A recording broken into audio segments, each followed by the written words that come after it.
देते नहीं फरेब यूं मीठी जबान से, हम लाख बद कलाम सही मगर दिल के साफ हैं।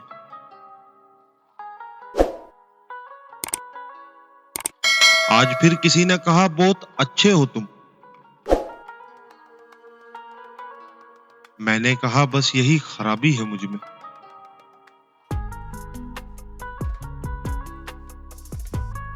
वक्त को बुरा मत कहा करें,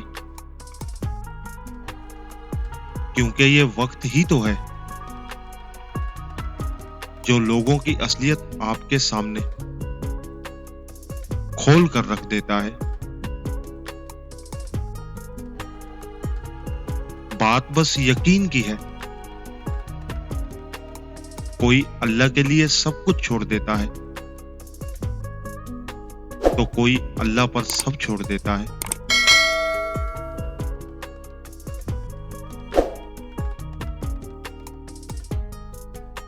इंसान चेहरे को साफ रखता है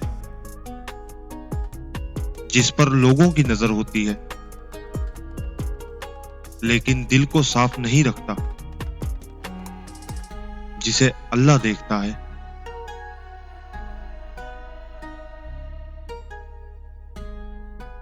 सब्र में शिकवा नहीं होता, सिर्फ खामोशी होती है, और इस खामोशी का शोर सिर्फ अल्लाह सुनता है।